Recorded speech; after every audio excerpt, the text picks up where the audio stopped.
Shivkranti TV news अन्याय अत्याचार बेकायदेशीर कृत्य करणाऱ्या विरुद्ध शोषित पीडित न्याय देणारा एकच आवाज। शिवक्रांती टीव्ही दिनबंधू न्यूज संपादक सत्यशोधक शंकरराव लिंगे 73 त्याच्यामध्ये माणसाला माणूस म्हणून जगण्याचा अधिकार आहे आणि त्या पुस्तकाचं नाव आहे भारताचं संविधान। ते बोलून उभं राहण्याचं सुद्धा भाग्य जे आहे जे मला लाभलं ते या भारताच्या संविधानामुळे लाभलं। म्हणून त्या संविधानाचं फार मोठं उपकार आहे ते आपल्या सर्व जनतेवर, भारताच्या 146 कोटी जनतेवर। ही शक्ती या संविधानामध्ये आहे। या देशामध्ये समाजाला जे अनेक आजार आमच्या जडले होते ते आजार दुरुस्त करणारे डॉक्टर होते डॉक्टर बाबासाहेब आंबेडकर। पण बाबासाहेब आंबेडकरांचे उपकार असे आहेत या सगळ्या 7,500 जातींना त्यांनी फक्त 4 वर्गात आणून बसवलं। बाबासाहेब आंबेडकरांनी जे मंत्रिमंडळाचा राजीनामा दिला त्यातलं हे सुद्धा कारण होतं की मी सांगून सुद्धा ओबीसी समाजाच्यासाठी तुम्ही आयोग नेमला नाही। अध्यक्ष महोदय, भारतीय गणराज्याला 75 वर्ष होत आहेत आणि त्यानिमित्तानं संसदेमध्ये सुद्धा या संविधानाचं गौरवपर भाषण झाली। आपण सगळ्यांनी पाहिलं की किती कॉन्ट्रोवर्सी असेल परंतु या देशाचे पंतप्रधान नरेंद्र मोदी साहेब यांनी नवीन पार्लमेंटमध्ये जाताना एक उच्च स्थानावर संविधानाची प्रत ठेवली, त्या संविधानाला वंदन केलं आणि एवढंच नाही तर संविधान वर्ष आम्ही मानणार आहोत हे सुद्धा जाहीर झालं आणि त्यानुसार जे आहे संसदेमध्ये भाषण झाली, आपल्या इथंच भाषण झाली। अध्यक्ष महोदय, मी काही कायद्याचा विद्यार्थी नाही परंतु ज्या वेळेला ही चर्चा होणार असं ऐकलं आणि मग थोडेसे जे काही पुस्तकं मिळाली ती चाळण्याचा मी प्रयत्न केला। एक आहे की अध्यक्ष महोदय, आज तुम्ही तिथे बसलेला आहात, आज मी इथे उभा आहे। कोणी मंत्री आहे, कोणी मुख्यमंत्री आहे, कोणी प्रधानमंत्री, राष्ट्रपती होतो आहे। सामान्य जातीतली, सामान्य समाजातली, गरिबीतली असे असंख्य आपण सगळे लोक जे आहोत आज या कायदे मंडळात बसलेलो आहोत। आपल्यातले काही लोक भारताच्या पार्लमेंटमध्ये बसून कायदे करतात। हे सगळं भाग्य जे आहे इथे बोलून उभं राहण्याचं सुद्धा भाग्य जे आहे जे मला लाभलं ते या भारताच्या संविधानामुळे लाभलं। याचं कारण असं आहे, या संविधानानंच म्हटलेलं आहे की महिला, पुरुष आणि सर्व जनता सगळ्यांना समान न्याय। एकच मत तुम्हाला पण, मला पण, झोपडपट्टीतल्या आमच्या गरीब बांधवाला पण आणि टाटा बिर्लांना। निवडणूक लढण्याचं स्वातंत्र्य आपल्याला दिलं आणि त्यातूनच आपण अनेक मंत्री झालो, आमदार झालो, आणखी काय काय वेगवेगळ्या पदावर गेलो। शिक्षणाचा आपल्याला अधिकार नव्हता, तो शिक्षणाचा अधिकार सुद्धा संविधानानं आपल्याला दिला। अध्यक्ष महोदय, म्हणून या संविधानाचं फार मोठं उपकार आहे ते आपल्या सर्व जनतेवर, भारताच्या 146 कोटी जनतेवर। अध्यक्ष महोदय, हा भारत जेव्हा स्वतंत्र झाला त्यावेळेला भारताबरोबर आपल्या आजूबाजूचे अनेक देश, पाकिस्तान असेल, अमुक तमुक सगळ्याचे, हे सुद्धा स्वतंत्र झाले। मग कोण धर्माच्या नावाने, कोण कशाच्या नावाने, कोण कशाच्या नावाने, पण तिथली लोकशाही अनेक वेळा संपली, अनेक वेळा तिथे मिलिटरी आले, हिंसाचार झाला, पण भारत प्रचंड लोकसंख्या असलेला देश, अनेक भाषा, अनेक जाती, अनेक धर्म, दर 100 किलोमीटरवर बदलत जाणारी भाषा, थोडीशी संस्कृती, वेगवेगळ्या गोष्टी ज्या आहेत, कपड्यापासून त्या इतर सर्व जे व्यंजन आहेत त्या संदर्भामध्ये बदल किती अफाट बदल, पण या संपूर्ण देशाला आज 75 वर्षांनंतर सुद्धा एक संध बांधण्याचं काम जर कोणी केलं असेल तर या भारताच्या आपल्या संविधानानं, आपल्या या संघटनेनं केलेला. ही शक्ती या संविधानामध्ये आहे. आणि म्हणून अध्यक्ष महोदय, या संविधान अनेकाचा त्याच्यामध्ये सहभाग होता, पण मुख्य सहभाग बाबासाहेब आंबेडकरांचा होता. आपल्याला मान्य करावंच लागतं. लहानपणाची एक गोष्ट बाबासाहेब सांगतात की त्या वेळेला शाळेमध्ये आम्हाला वेगळं बसवलं जायचं अस्पृश्य म्हणून. पाणी हवं असेल तर वरतून शिपाई जे आहे तोंडात पाणी ओतायचं, आणि शिपाई नसेल तर तसंच तहानलेलं राहायचं. घरून मी आईला विचारलं, आई हे माझ्याशी असं का वागतायत? आईने उत्तर दिलं की आपण अस्पृश्य आहोत बेटा. मग त्याने विचारले कुठल्या पुस्तकात लिहिलंय? आई म्हणाले लिहिलं असेल कुठल्या तरी पुस्तकात.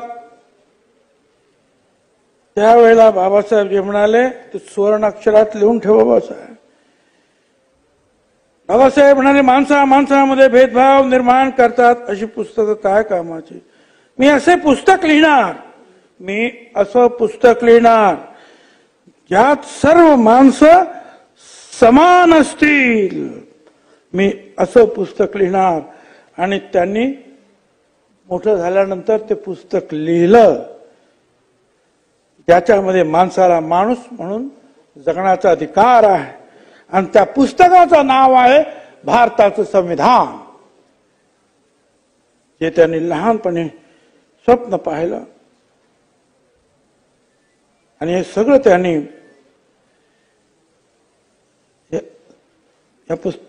बाबासाहेबांनी त्यांच्या पुस्तकामध्ये वेटिंग फॉर व्हिसा या पुस्तकात लिहिलेलं आहे. या भारतीय संविधानाची निर्मिती, स्वातंत्र्याची पहाट आली, गुलामीतून मुक्तता झाली, संविधानाने दिले अस्तित्व हक्क, कर्तव्याची जाण झाली. या संविधानानं एवढं सगळं केलं.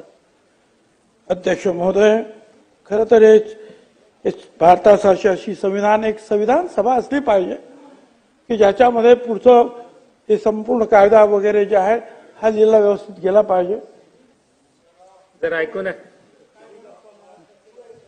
तुमचं भाषण ऐकूनच मी जरा मला शक्ती आली भाषण करण्याची. याच्यावर तुमचं सगळं ऐकून. अध्यक्ष महोदय, 1934 मध्ये साम्यवादी नेते मानवेंद्र रॉय यांनी ही कल्पना मांडली. 30 मार्च 42 ला क्रिस्प योजना जाहीर झाली आणि युद्ध संपलं. घटना परिषद नेमण्याचं आश्वासन देण्यात आलं आणि 46 ला कॅबिनेट मिशननुसार घटना समितीची निर्मितीची तरतूद करण्यात आली. अध्यक्ष महोदय, खरं म्हणजे ही कशी घटना तयार झाली, काय झालं हे मी जे वाचत गेलो त्यावेळेला लक्षात आलं.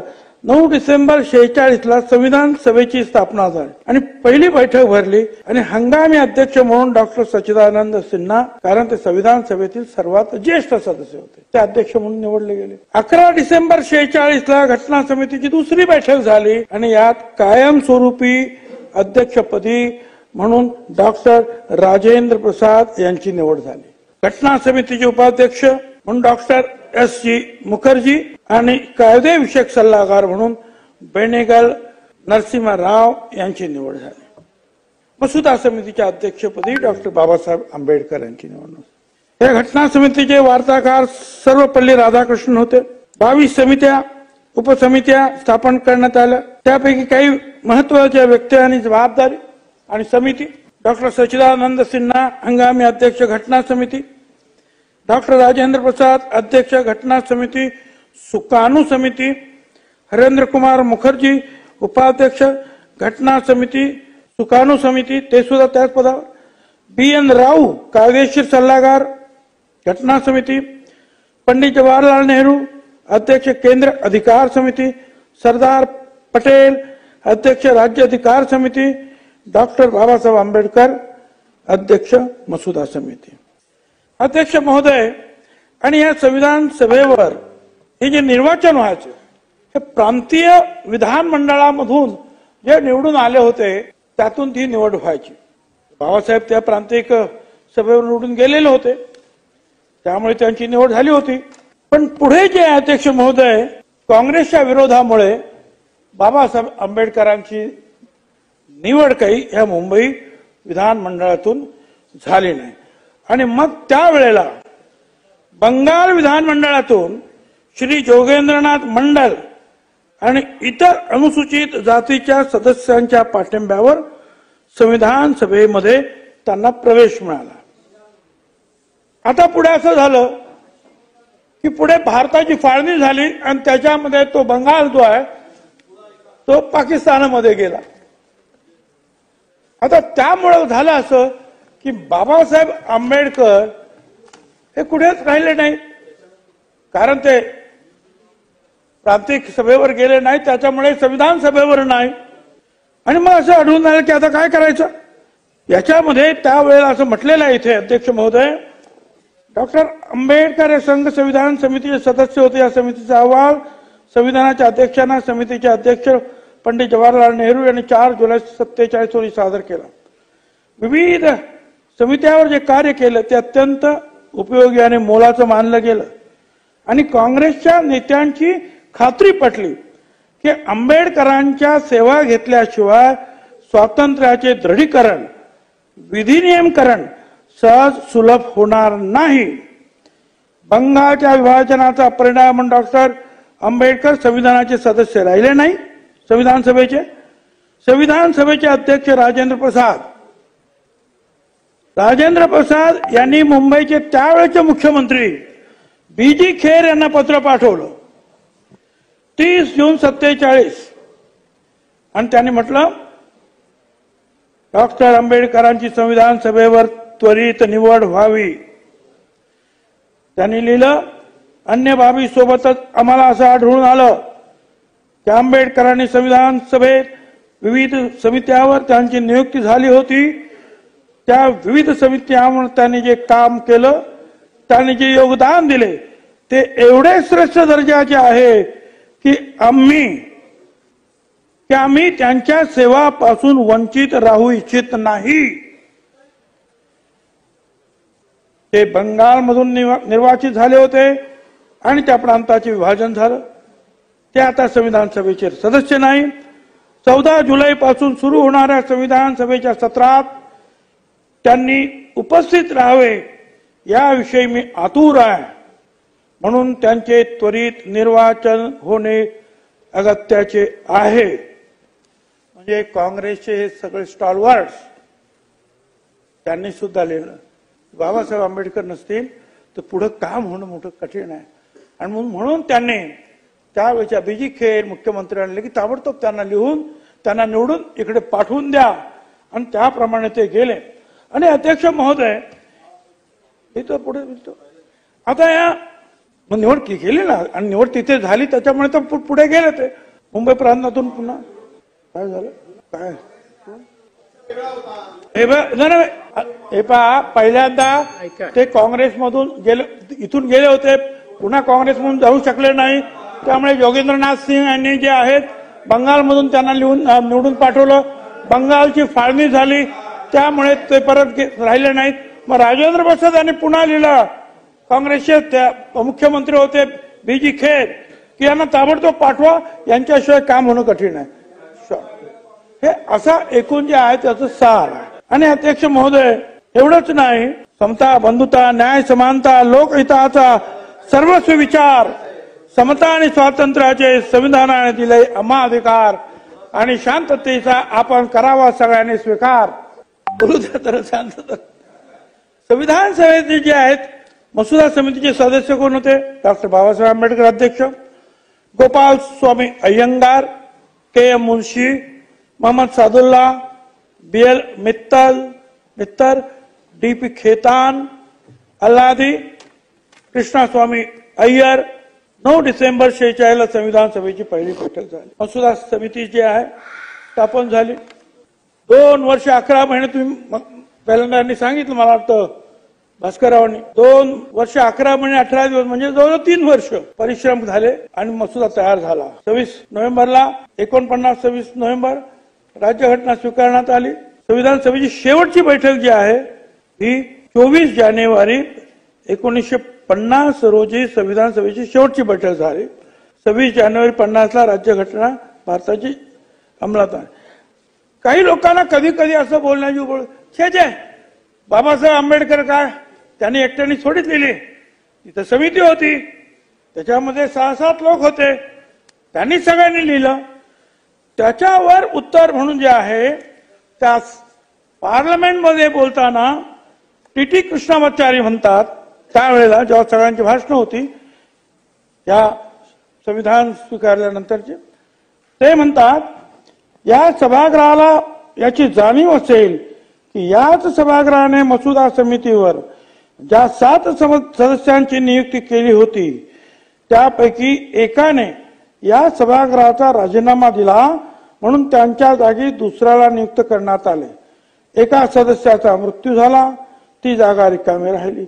एक सदस्य दूर अमेरिकेत निघून गेले, त्यांची जागा भरली नाही. दुसरे एक सदस्य राज्याच्या राजकारणात व्यस्त होते, गुंतलेले होते, त्या प्रमाणात पोकळी निर्माण झाली. 1 किंवा 2 सदस्य दिल्लीपासून फार दूर होते, कदाचित प्रकृती स्वास्थ्याच्या कारणास्तव त्यांनी बैठकीत भाग घेतलाच नाही. याचा परिणाम असा झाला की या संविधानाचा मसुदा तयार करण्याची संपूर्ण जबाबदारी डॉक्टर आंबेडकर यांच्यावर आली आणि त्यांनी हे महत्वपूर्ण कार्य निसंशय अत्यंत समर्थपणे पूर्ण केले, यात तिळमात्र शंका नाही. याकरता आम्ही त्याचे कृतज्ञ आहोत. अध्यक्ष महोदय, समिती होती खरी, पण काम फक्त बाबासाहेब आंबेडकरांच्याच हातून झालं. हे जे आहे हे तिथलं भाषण आहेत, ही सगळे या पार्लमेंट मधली भाषण आहेत अध्यक्ष महोदय. आणि अध्यक्ष महोदय टी कृष्णामाचारी जे आहेत त्यांच्यामुळे सगळ्यांनीच त्यांना जे आहे खरं म्हणजे श्रेय दिलेलं आहे. 15 ऑगस्टला सर्वपक्ष सरकारकडे सत्ता आली. काँग्रेसचे पंडित नेहरू सरकारचे नेते, कॅबिनेटमध्ये वेगवेगळ्या विचारसरणीचे पक्षाचे सामाजिक पार्श्वभूमीचे नेते होते. अनेक प्रश्न होते. देश कोणत्या पद्धतीने चालवायचा, सर्व जाती धर्म वर्ग प्रांतांना समान अधिकार कसे द्यायचे, ही सगळी उत्तरं जे आहे संविधानाने दिली. आणि संविधान लिहिताना अध्यक्ष महोदय काही देशांच्या राज्यघटनांचा सुद्धा अभ्यास करण्यात आला आणि त्याची चूक काय नाही. इतर जे देश जे आहे आज अशी परिस्थिती आहे, कुठलाही नवीन देश जर निर्माण झाला जगात तर या भारताची राज्यघटना घेऊन अगोदर तिचा अभ्यास केला जातो. तसा आपल्या अगोदर ज्या काही राज्यघटनांनी लिहिल्या होत्या जगामध्ये अस्तित्वात होत्या त्याच्यातल्या काही गोष्टी ज्या आहेत त्याचा अभ्यास केला गेला. संसदीय शासन पद्धती, कायद्याचं राज्य, संसद सदस्यांचे अधिकार, विशेष अधिकार हे इंग्लंडकडून, संघ राज्यात्मक स्वरूप विशेषाधिकार कॅनडा, उपराष्ट्रपती पद, न्यायालयिक विषयी तरतूद, मूलभूत हक्क अमेरिका, मार्गदर्शक तत्वे, राष्ट्रपती निवडणूक पद्धत, राज्यसभेवरील नामनिर्देशित सदस्य आयर्लंड, समवर्ती सूची, आंतरराज्य व्यापार विषयक तरतुदी ऑस्ट्रेलिया, गणराज्य स्वातंत्र्य समता बहुनाही तत्वे फ्रान्स, घटना दुरुस्ती दक्षिण आफ्रिका, आणीबाणी जर्मनी, समाजवाद, मूलभूत कर्तव्य रशिया. या जगात ही सगळी जी होती त्याचा सुद्धा अभ्यास केला गेला. जे चांगलं होतं, काय उपयुक्त आहे या देशाला त्याचा विचार केला गेला. आणि त्याच्यामध्ये मग आणखी फक्त स्वतः ते बॅरिस्टर होते, बॅरिस्टर होते, डॉक्टर ऑफ सायन्स सुद्धा होते. ते डॉक्टर शरीराचे आजाराचे नव्हते. या देशामध्ये समाजाला जे अनेक आजार आमच्या जडले होते ते आजार दुरुस्त करणारे डॉक्टर होते डॉक्टर बाबासाहेब आंबेडकर. ते कदाचित इंजेक्शन देणारे, ऑपरेशन करणारे डॉक्टर नव्हते. सर्व समाजाचं जे आहे आजारपण कसं घालवायचं याच्यावर विचार करणारे ते डॉक्टर होते अध्यक्ष महोदय. मध्ये मध्ये अशी सुद्धा चर्चा होते की आपण अमेरिकन पद्धती घ्यायची का, राज्य पद्धती, फेडरल युनिटरी. हे युनिटरी मध्ये जे आहे अध्यक्ष जो आहे तो सचिव नेमतो आणि सचिव जे आहेत ते वेगवेगळ्या खात्याचे मंत्री होतात, पण ते सचिव जे आहेत ते पार्लमेंटला काही जबाबदार नसतात. तर सचिव जे काय सांगतात अध्यक्षाला, ते अध्यक्षावर सुद्धा ते त्याला बंधनकारक नाही. इथे आपल्या इथे वेगळं आहे. आपल्या इथे राष्ट्रपती जे आहे ही एक धारणा जी आहे आपण ती खरं म्हणजे इंग्लंडमधून घेतली. इथे राणीसाहेब आहेत, त्यांचे राजे आहेत, कोण आहेत, पण सगळे अधिकार पंतप्रधानांना आहेत. आणि तीच बाब आपल्याकडे आहे. आणि आपल्याकडे पंतप्रधान आणि मंत्रिमंडळ जे राष्ट्रपतीला सांगतील ते राष्ट्रपतींनी स्वीकारायचं आहे. अमेरिकेत ते बंधन नाही, अध्यक्ष स्वीकारणार हे बंधन आहे. ते पंतप्रधान सांगतील, मंत्री सांगतील, ते त्यांना सांगा.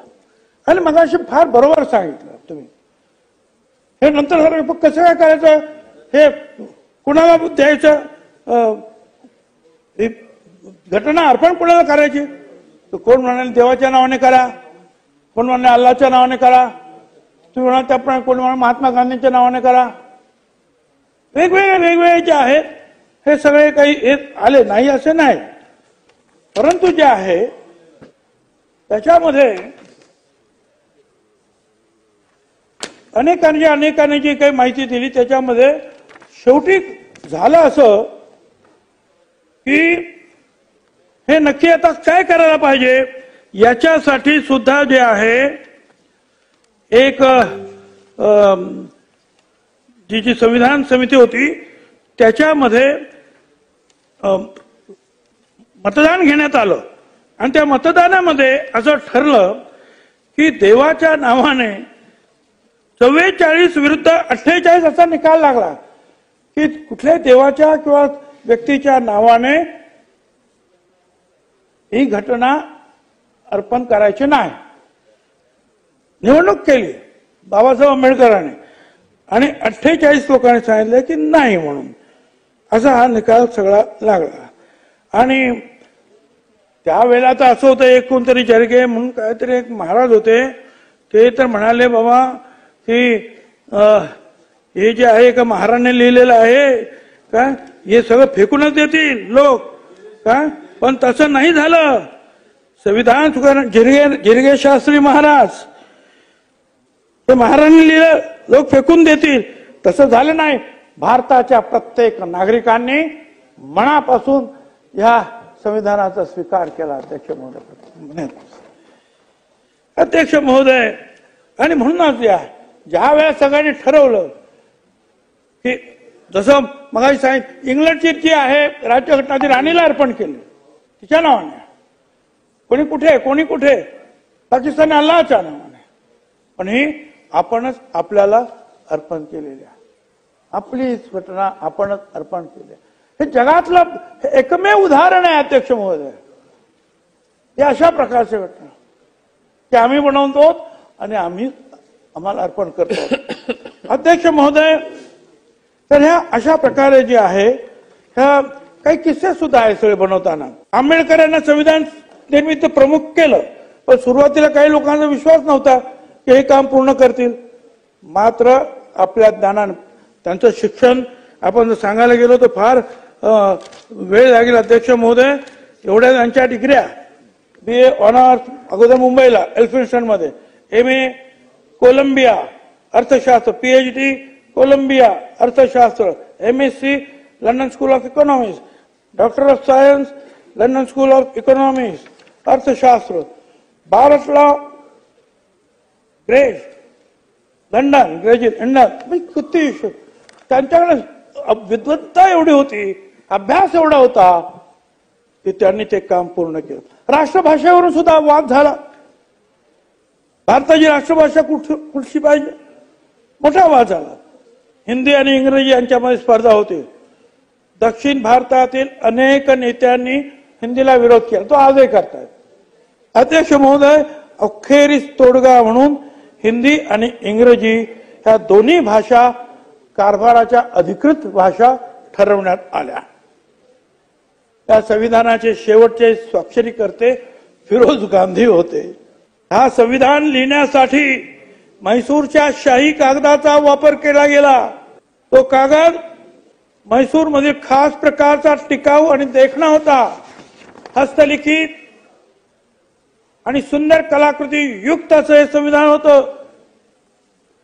मूळ प्रत हाताने लिहिण्यात आली आणि अशी लिहिली कि तुम्हारे हर तकलीफ हो का एक मुकम्मल जवाब हूं मैं। सगळ्या प्रश्नाचा मुकम्मल जवाब हूं मैं। कभी वक्त मिले तो पढ़ना मुझे भारत का संविधान हूं मैं। सगळ्या प्रश्नाचं जे आहे उत्तर याच्यात आहे। सर्वसमावेशता, सगळ्यांना समान अधिकार, महिला पुरुष, तुम्ही मगाशी सांगितलं, लोकशाही, धर्मनिरपेक्षता, संघराज्य पद्धती, वेगवेगळ्या राज्यांना त्यांचे अधिकार दिलेले आहेत। काही केंद्राचे अधिकार, काही राज्याचे अधिकार, काही इन कंकरन्स दोघांचे अधिकार, मूलभूत हक्क आणि कर्तव्य दिलेले आहे। हक्क दिलं, कर्तव्य सुद्धा पाळण्याची जबाबदारी तुमच्यावर टाकणार आहे। संशोधनशीलता, संविधानात त्यांनी एक सांगितलं की प्रवाही आहे, प्रवाही आहे। त्याच्यामध्ये जसं पुढे पुढे पुढे वर्ष जातील तसं कदाचित गरजेनुसार त्याच्यात बदल करावा लागेल आणि तो आतापर्यंत केला सुद्धा गेला। अध्यक्ष महोदय, संविधानाने मूलभूत अधिकार दिले आपल्याला। समानतेचा अधिकार दिला, स्वातंत्र्याचा, शोषणाविरुद्धचा अधिकार, धार्मिक स्वातंत्र्याचा अधिकार, सांस्कृतिक शैक्षणिक अधिकार, घटनात्मक उपायांचा अधिकार। अध्यक्ष महोदय, याच्यामध्ये जे आहे अनेक वेळा जे आहे हे जे काही आरक्षण दिलं गेलं ना, तर लोकांनी सांगितलं की बाबासाहेब आंबेडकरांनी जातीवाद वाढवला। अध्यक्ष महोदय, या देशामध्ये 7,500 पेक्षा जास्त जाती आहेत, पण बाबासाहेब आंबेडकरांचे उपकार असे आहेत की या सगळ्या 7,500 जातींना त्यांनी फक्त 4 वर्गात आणून बसवलं। एक आदिवासी, दलित, ओबीसी आणि ओपन, 4 7,500 पेक्षा जास्त जातींना एकत्र आणून बसवलं। खरं म्हणजे हे कितीतरी मोठे उपकार आहेत आपल्यावर, नंतर अनेक जाती तशाच राहिल्या असत्या आणि कोण काय आता हे एकत्र बोलण्याचा त्याच्यामुळे मार्ग आपल्याला उत्पन्न झालेला। अध्यक्ष महोदय, असंही नाही की त्यांनी जे आहे पहिल्यांदा आपल्या स्वतःच्या समाजाचं बघितलं, नाही, पहिल्यांदा त्यांनी ओबीसीचं लिहिलं। 340 मध्ये अगोदर त्यांनी लिहिलं की हा जो आहे इतर मागासवर्गीय समाज हा सुद्धा फार मागास आहे, याला सुद्धा मदत दिली गेली पाहिजे। यासाठी आयोग नेमा, चर्चा करा, निर्णय घ्या। 340, 341 मध्ये अनुसूचित जाती आणि 342 अनुसूचित जमाती। पण अध्यक्ष महोदय, हे झालं की तो आयोग नेमण्यात आला नाही, म्हणून बाबासाहेब आंबेडकरांनी जे मंत्रिमंडळाचा राजीनामा दिला त्यातलं हे सुद्धा कारण होतं की मी सांगून सुद्धा ओबीसी समाजाच्यासाठी तुम्ही आयोग नेमला नाही, हे सुद्धा त्यांनी सांगितलं आणि त्यामुळे त्यांनी राजीनामा सुद्धा दिला। डॉक्टर बाबासाहेब आंबेडकर यांनी म्हटलं होतं, एक इशारा त्यांनी दिला, संविधान फक्त एक साधन आहे, त्याचा वापर कसा होतो ते महत्वाचे आहे। ते म्हणाले, संविधान चांगले किंवा वाईट असू शकत नाही, तर तो वापरणाऱ्या लोकांवर त्याचा परिणाम अवलंबून असतो। जर योग्य लोक सत्तेवर असतील तर संविधान चांगले चालेल, अन्यथा ते निरुपयोगी ठरेल। मी मगाशी सांगितलं ते जिरगे मास्तरांचं उदाहरण, आणि आज आपण पाहतो आहोत की सगळ्यांनी जे आहे हे संविधानाचं जे आहे आपण सगळे कौतुक करतो आहोत। अध्यक्ष महोदय,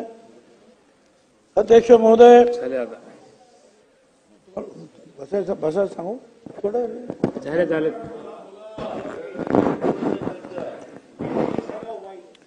बाबासाहेब आंबेडकर म्हणतात, माझी मनोदेवता मला सांगते आहे की मी चांगल्या रस्त्याने चाललो आहे। जोपर्यंत मला स्वार्थी आरोपाची मुळीच पर्वा वाटत नाही, मी राष्ट्रद्रोही आहे, मी देशद्रोही आहे असे लोक जे म्हणतायत ते भविष्य काळात याच्या उलट माझ्या कामकाजाविषयी बोलणार आहेत आणि हे खरं ठरलं. आज आपण सगळे त्याच्याबद्दल त्यांनी लिहिलेल्या एक एक वाक्याबद्दल एक एक शब्दाबद्दल आपण चर्चा करतो.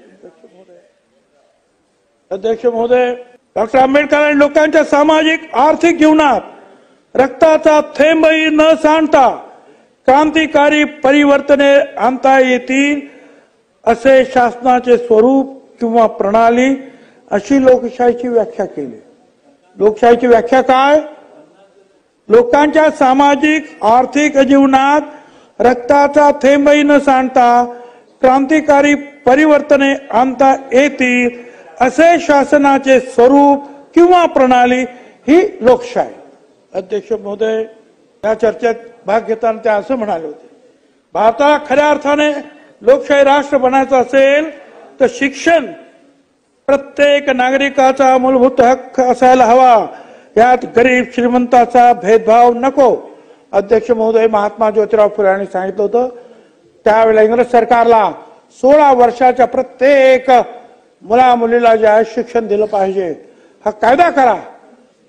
बाबासाहेब आंबेडकरांनी ते संविधानामध्ये त्याचा उल्लेख केला, लिहिलं की शिक्षण दिलं पाहिजे. पण ते सुद्धा आम्हाला समजायला 60 वर्ष लागले. 60 वर्षानंतर मग आम्ही म्हणालो राईट टू एज्युकेशन, आणि ते पण राईट टू एज्युकेशन झाल्यानंतर 9 वर्ष त्याची लागली त्याची अंमलबजावणी करायला.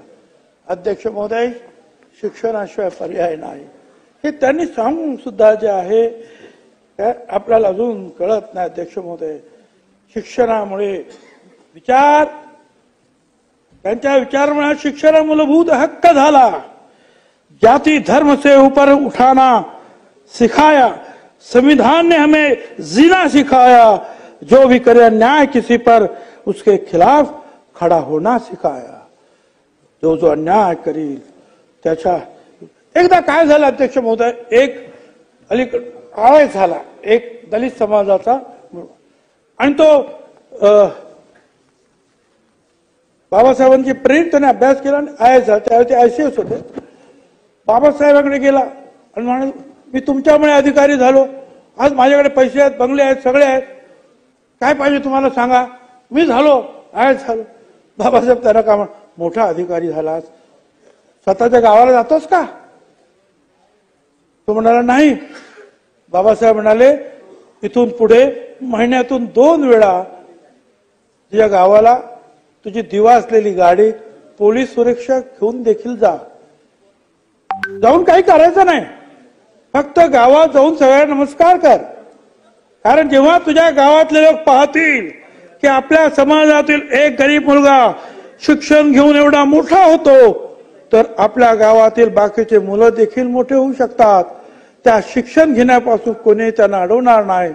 काय मागितलं बाबासाहेबांनी? समाजासाठी काहीतरी करा, मला स्वतःला काही नको. आणि बाबासाहेब शेवटी, आता मी शेवटचा एक आपल्या पुढे बोलतो आणि मी हे संपवणार. अध्यक्ष महोदय, आता शेवटच्या एका भाषणामध्ये त्यांचं जे मला थोडंसं कागद जास्ती झाले, सगळ्यांचे होतं, माझे पण झाले, मदतीला बघतो आता मिळालं तर ठीक आहे, काय नाही तर मग जय हिंद जय महाराष्ट्र बोलावं लागेल. पण एक महत्वाचं मी बोलणार, मग त्याच्यामध्ये कोणाच्या विरुद्ध वगैरे काही नाहीये. संपलं साहेब. थोडस इंग्रजीमध्ये आहे, मी थोडस नंतर मी मराठी त्याच्या बोलतो. असं आहे की नाही, ते सगळं आलेलंच आहे ना. अहो, तो जो आहे तो अलिखित कायदा होता. काय आपण ते आहे तो कायदा आता दूर ठेवला आणि आता ह्या सार्वभौम भारताने जो स्वीकारलेला कायदा आहे, जो संविधान, तो आपण आता स्वीकारलेला आहे. तर आता पुढचं ऐका तुम्ही. बाबासाहेब म्हणाले भाषणामध्ये, here I could have ended, but my mind is so full of the future of our country that I feel I ought to take this occasion to give expression to some of my reflection thereon. On 26th of January 1950, India will be an independent country. त्यांनी हे 25 November 1949 भाषण आहे. country. What would happen to her independence? Will she maintain her independence or will she lose it again? This is the first thought that comes to my mind. It's not that India was never an independent country. The point is that she once lost the independence she had. Will she lose it second time? It is this thought which makes me most anxious for the future. What perturbs me greatly is the fact that not only India has once before lost her independence, but she lost it by the infidelity and treachery of some of her own people. आपल्या स्वतःच्याच लोकांमुळे बाकी कुणी केलं आपल्या स्वतःच्या लोकांमुळे. In the invasion of Sindh by Muhammad bin Qasim, the military commander of King Dahar accepted bribe from the agent of Muhammad bin Qasim and refused to fight on the side of the king. It was Jaichand who invited Muhammad Ghori to invade India and fight against Prithviraj and promised him the help of himself and the Solanki king. When Shivaji Maharaj was fighting for the liberation of Hindus, the other Marathas, noblemen and the Rajput kings were fighting the battle on the side of Mughal emperor. When the British were trying to destroy the Sikh rulers, Gulab Singh, their principal commander, sat silent and did not help to save the Sikh kingdom. आपल्याच लोकांनी आतापर्यंत फितुरी करून हा भारत जो आहे पारतंत्र्यात ढकललेला आहे. आपल्याच लोकांनी आपल्याच लोकांना विरोध केला. हा भारत स्वतंत्र ठेवण्यापासून हा जो इतिहास त्यांनी इथे उद्धृत केला आणि जे पुढे म्हणतात, will history repeat itself? It is this thought which fills me with anxiety. This anxiety is dependent by the realization of the fact that in addition to our old enemies, in form of, त्यांनी सांगितलं दुसरे जे आहेत शत्रू ते बरोबर आहेत, आमचा जे आहे परत एक स्वातंत्र्य आमचं जाईल का, हे दुसरे एनिमी आहेत त्यांच्यापासून तर भीती आहे. पण पुढे ते म्हणतात अतिशय महत्वाचं आहे, but in the form of caste and creed we are going to have many political parties with diverse and opposing political creeds. Will Indians place the country above their creed, or will they place creed above the country? I do not know. But this much is certain, that if the parties place creed above the country, our independence will be put in jeopardy, and second time, and probably will last forever. This eventually we must all resolutely guard against. We must be determined to defend our independence with the last drop of our blood. अध्यक्ष महोदय, त्यांनी एवढंच सांगितलं की दुसरे आमचे शत्रू होतेच, पण आता भीती अशी वाटते आमच्या ज्या धर्म जाती याच्यावरून जे पक्ष निर्माण होतात, जर धर्म आणि जाती यांना देशावरून पेक्षा आपण जर मोठं मानलं तर परत एकदा हा देश पारतंत्र्यात जाईल आणि तो कायमचा जाईल, परत स्वतंत्र होणार नाही.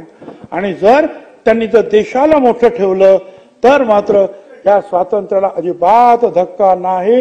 हेच तर या संविधानाचं मूलतत्व आहे. धन्यवाद.